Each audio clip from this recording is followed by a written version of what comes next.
My name is Margaret Collins, and when I booked the trip to Lisbon, I truly believed it would be the thing that brought my children back to me. Before I begin, if you enjoy cinematic, emotional storytelling about family, betrayal, and the quiet moments that change a person forever, please like this video, leave a comment, and subscribe to the channel. And while you listen, tell me in the comments where you're watching from, and whether you've ever taken a trip hoping it would fix something that was already breaking. Because when my children told me I ruined everything on our trip to Lisbon, I thought that was the worst moment of my life. I was wrong. I am 61 years old, a widow for nearly 5 years, and the mother of 2 adult children, Ethan and Claire. After my husband passed away, the house grew quieter in ways I was not prepared for. Calls became shorter. Visits became holidays only. And slowly, without anyone saying it out loud, I became the extra piece in their lives, the one who didn't quite fit anymore. When Ethan mentioned over the phone that he and his sister had never been to Portugal, an idea took hold of me. I had always wanted to see Lisbon. The hills, the old trams, the sound of music drifting through narrow streets. More than that, I wanted time. Time without distractions, time without excuses, time where we had to sit across from each other and remember we were family. I offered to pay for the trip. Flights, hotel, meals. I told myself it was a gift, but deep down, it was a plea. Please choose me for a week. They agreed quickly. Too quickly. At the time, I took that as enthusiasm. Now I know better. From the moment we landed, I could feel the imbalance. They walked ahead of me through the airport, phones in hand, laughing about something I wasn't part of. When I asked where we should exchange money, Ethan sighed like I was slowing him down. "Mom, just follow us," he said, already moving away. The hotel was beautiful, an old building overlooking the city, sunlight spilling across tiled floors.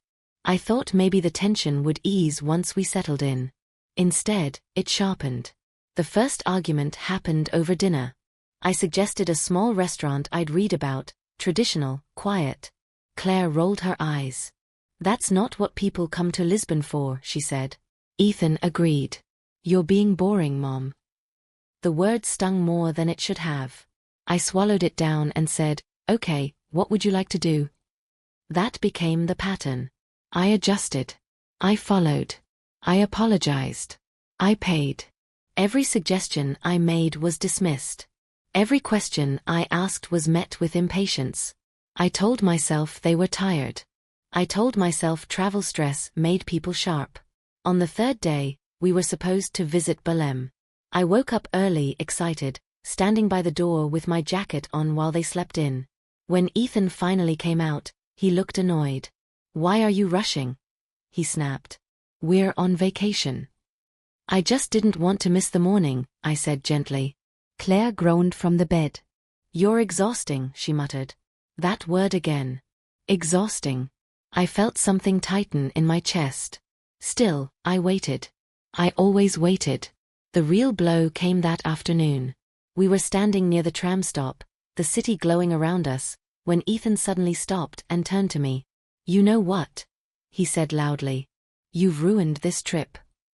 People nearby glanced over. My heart dropped. "What?"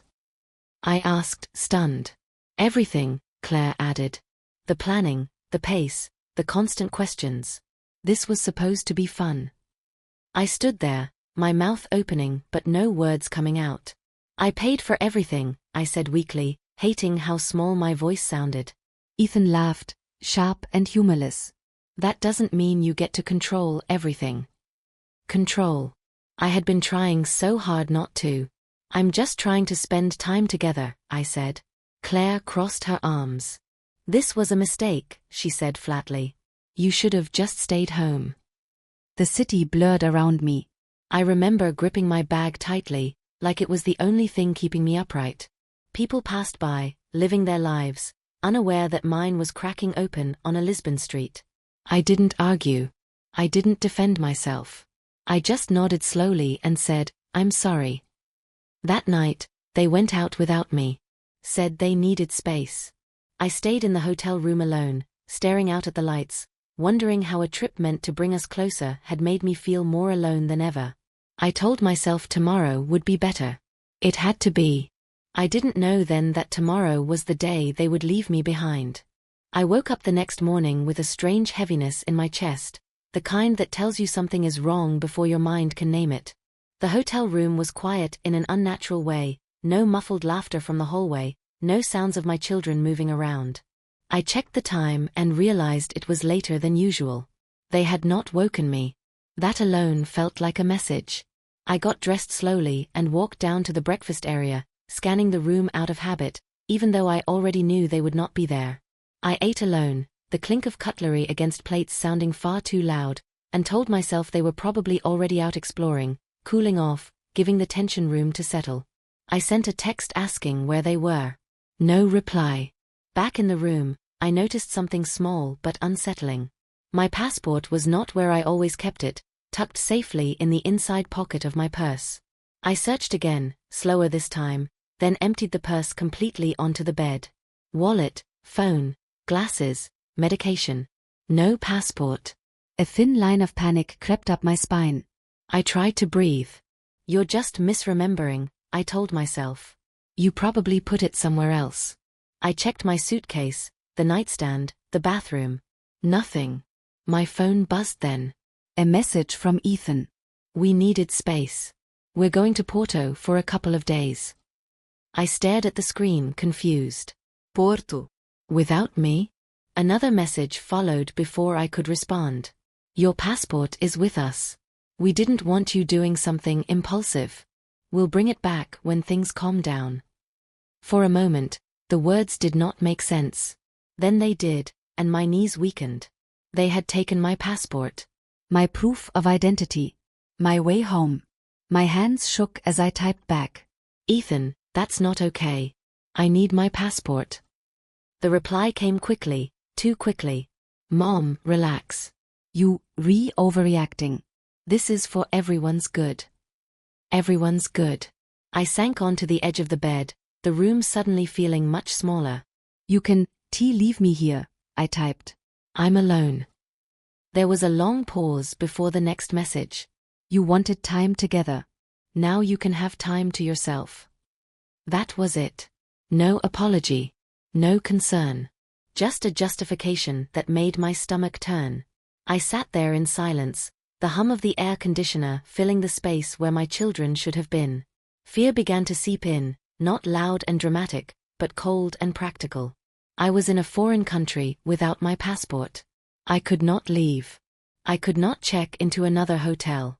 I could not prove who I was if something happened. I went down to the front desk and explained haltingly what was wrong. The clerk listened carefully, his expression shifting from polite to concerned. He told me I would need to contact my embassy if the passport was not returned. Embassy. The word made everything feel suddenly real. This was no longer a family argument. This was a crisis.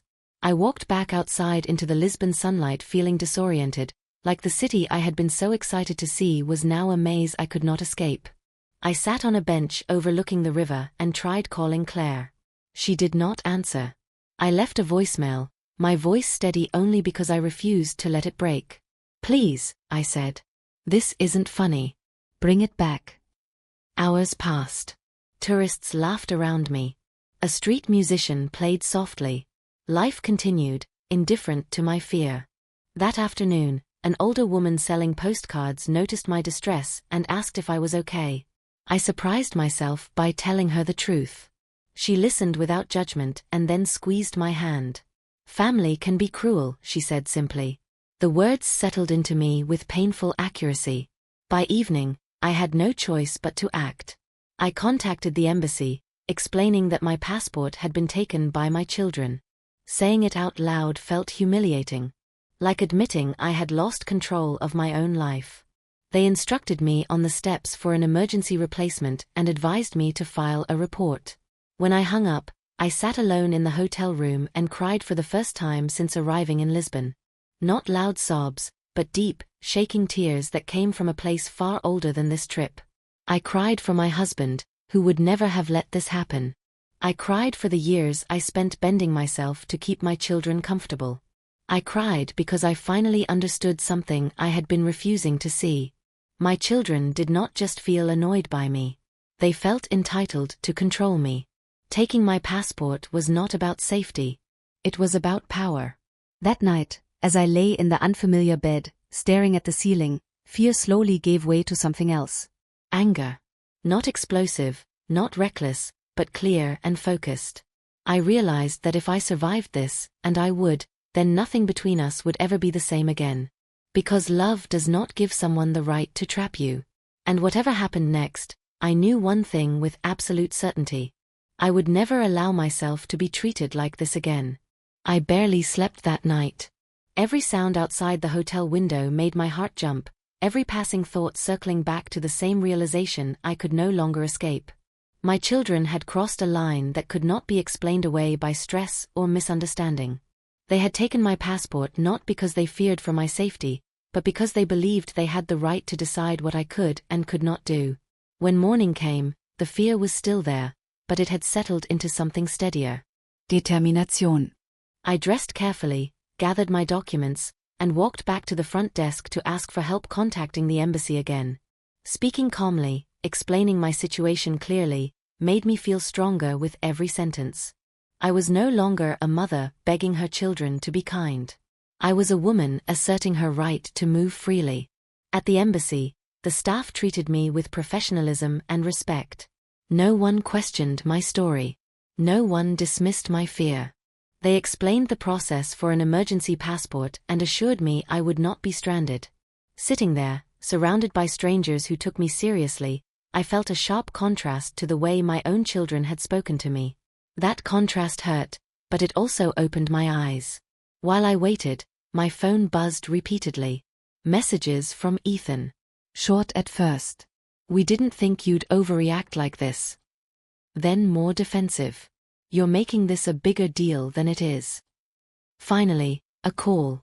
I answered, my voice steady. You need to bring my passport back, I said. Now. He sighed heavily. Mom, we just wanted some space. You were ruining the trip. You don't get to punish me for your disappointment, I replied. And you do not get to trap me in a foreign country. There was silence on the other end. Then Claire's voice joined the call, sharp and irritated. You're embarrassing us, she said. We were just trying to enjoy ourselves. Something in me hardened. Enjoy yourselves, I said quietly, without stealing my freedom. I ended the call before they could respond.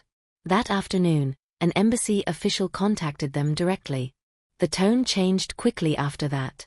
Within hours, Ethan messaged again, this time frantic. We're coming back, he wrote. There was no need to involve authorities. I stared at the message and felt a strange calm. You involved them when you took my passport, I typed back. They returned late that evening. Ethan handed me my passport without meeting my eyes. Claire stood behind him, arms crossed, avoiding my gaze. No apology came. Just tension and resentment, like I had ruined something by refusing to stay powerless. I took the passport, checked it carefully, and said only one thing. I'm leaving tomorrow. Ethan looked startled. What? I'm ending this trip, I said. And when I get home, we'll talk. But not like this. I packed that night. The hotel room felt different now, not like a cage, but like a place I had survived. The next morning, I walked through Lisbon alone, just for a little while, letting the city settle into me one last time. The sound of trams, the smell of coffee, the light on the river. This place had witnessed my breaking point, but it also marked the moment I stopped shrinking. At the airport, my children hovered awkwardly, unsure how to act now that their control was gone. At the gate, Ethan finally spoke. We didn't mean to hurt you, he said. I looked at him, really looked at him, and felt both love and distance. Intent doesn't erase harm, I replied. What you did changed how I see you. On the flight home, I stared out the window and let myself grieve. Not just the trip, but the illusion I had been holding onto for years. The illusion that sacrificing myself would eventually earn me closeness. When I landed, I did not rush to call them. I went home, unpacked, and rested. Weeks passed. Then months. Our conversations were different after that. More careful. More restrained. I no longer offered to fix things. I no longer chased harmony at my own expense. Slowly, they began to adjust, realizing that access to me was no longer unconditional. Some relationships changed forever on that trip. But something else was born. My sense of self. If you are listening to this and have ever been made to feel small, controlled, or disposable by the people you love most, remember this. Love does not take your passport. Love does not trap you. And sometimes, the most powerful journey is not the one you planned, but the one where you finally choose yourself. If this story resonated with you, please like the video, leave a comment, and subscribe to the channel. Tell us where you're listening from, and whether you've ever had to reclaim your freedom in a moment you never expected. Your story deserves to be heard.